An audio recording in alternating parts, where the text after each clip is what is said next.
नमस्कार, today's politics में आप लोगों का स्वागत है। हिंदुत्व के मुद्दे पर राय रत्न अम्बेडकर, मायावती, ममता बनर्जी और ओवैसी ने मिलकर मोदी सरकार के खिलाफ बोला जोरदार हमला। जी हाँ, जैसा कि हम जानते हैं कि जब से देश में मोदी की सत्ता आई है तब से ऐसा महसूस हो रहा है कि भारत कोई धर्मनिरपेक्ष देश नहीं बल्कि हिंदू राष्ट्र हो। खासकर मोदी सरकार की जो नीतियां हैं वह इसी ओर इशारा कर रहे हैं कि यह सरकार अपने कार्यकाल में भारत को किसी भी कीमत पर दलितों और मुसलमानों से मुक्त कर हिंदू राष्ट्र बनाना चाह रही है, जिसकी वजह से आए दिन विपक्ष मोदी सरकार पर हमला बोलते रहता है। जैसा कि हम जानते हैं कि राय रत्न अम्बेडकर ने कहा था कि मोदी सरकार देश में दलितों और मुसलमानों को समाप्त करने पर तुली हुई है ताकि भारत हिंदू राष्ट्र बन जाए। वहीं मायावती ने भी कहा था कि भाजपा सरकार दलित विरोधी है क्योंकि इनके राज में सबसे ज़्यादा अत्याचार दलितों पर ही हुआ है। दूसरी ओर बात ममता बनर्जी की करें तो उन्होंने भी मोदी सरकार को बेनकाब करने में कोई भी कसर नहीं छोड़ा है।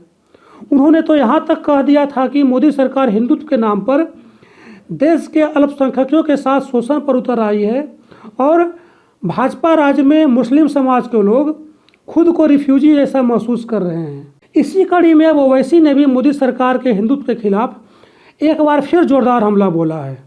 आपको बता दें कि AIMIM पार्टी के प्रमुख और हैदराबाद के सांसद असदुद्दीन ओवैसी ने हिंदुत्व के मुद्दे को लेकर फिर से हमला बोला है।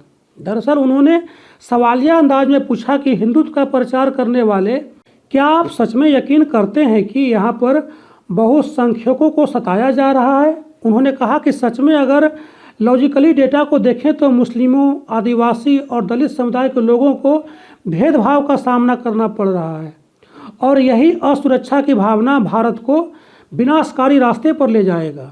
यानी कि राय रत्न अम्बेडकर, मायावती, ममता बनर्जी और ओवैसी सभी ने एक सुर में कहा कि मोदी सरकार दलितों और अल्पसंख्यकों का शोषण कर रही है। उन्होंने साफ साफ कहा कि भाजपा अपने हिंदुत्व के एजेंडे का पालन करने के लिए दलितों और अल्पसंख्यकों के खिलाफ जो षड्यंत्र रच रही है वह देश को विनाश की ओर ले जा रहा है।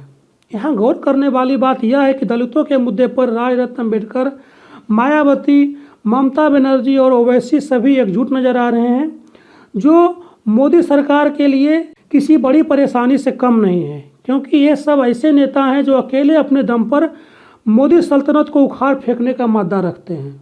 ऐसे में अगर यह सभी नेता दलितों और अल्पसंख्यकों के मुद्दे पर एकजुट हो गए तो फिर मोदी सरकार की लाख कोशिशों के बावजूद भी देश में उनका हिंदुत्व का एजेंडा सफल नहीं हो पाएगा और यह देश हिंदू राष्ट्र होने से बच जाएगा।